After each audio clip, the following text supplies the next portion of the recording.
And if I may, Congresswoman, I think the position from Israel's perspective is that there was already an attack, and Hamas already committed an attack. After that happened, do you really believe that they should not respond to that?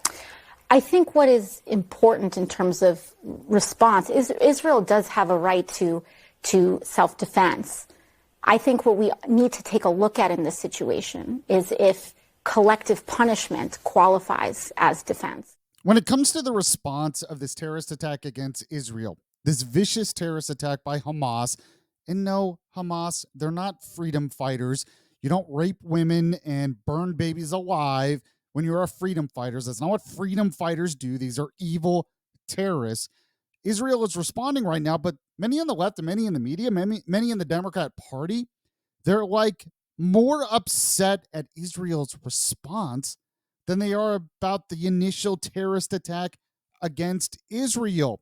They'll pay a little bit of lip service condemning Hamas, but then rush to condemn Israel and then say things like cycle of violence and apartheid state and colonialism to sort of, if not justify what Hamas did, at least excuse it, try to explain it.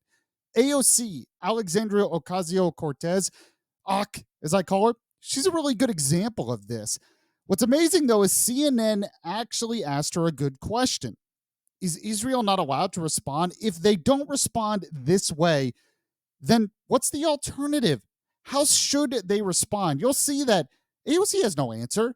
She's all about rushing to condemn Israel for what they're doing, but when it comes to, well, how should we deal with Hamas? She has no answer because she doesn't care. It's just about bashing Israel. Watch this. It's very revealing. As all of this kind of kicked off, you and several other of your colleagues released a statement calling for a ceasefire in the region. But I wonder, what is Israel supposed to do about Hamas after they murdered, brutalized, abducted over 1,000 of their citizens? Are they supposed to just do nothing?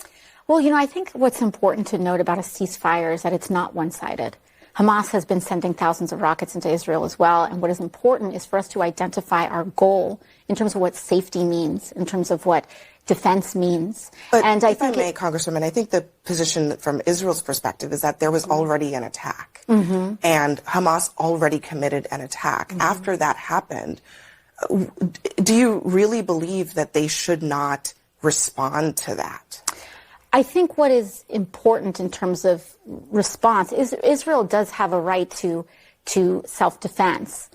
I think what we need to take a look at in this situation is if collective punishment qualifies as defense, if the blockade on water, food, electricity, if the dropping of white phosphorus, which is an indiscriminate weapon, qualifies. So I do believe that there's a discussion to be had here. I don't believe that an either or approach is what is necessary, but we should identify what our goal is, which is the cooling of tensions in the region. Israel's goal is to rid the region of Hamas. They've been very clear about that.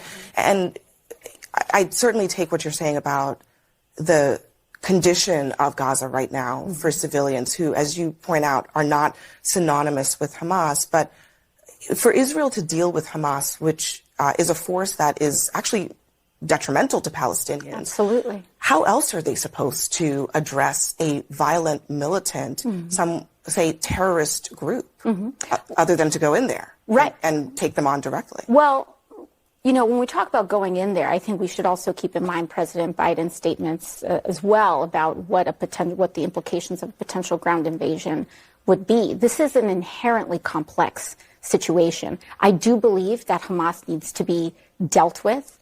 But how, I think, is what I'm trying to understand. And I think what we're trying to figure out right now is that this present situation of collective punishment and indiscriminate attack is one approach, but we are seeing the issues and the complications with that approach now.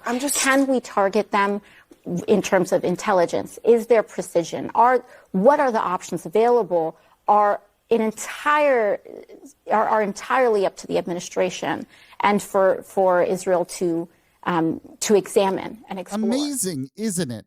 One lesson we need to take from this is don't assume someone is smart because they're a congresswoman. doesn't necessarily mean she knows what she's talking about.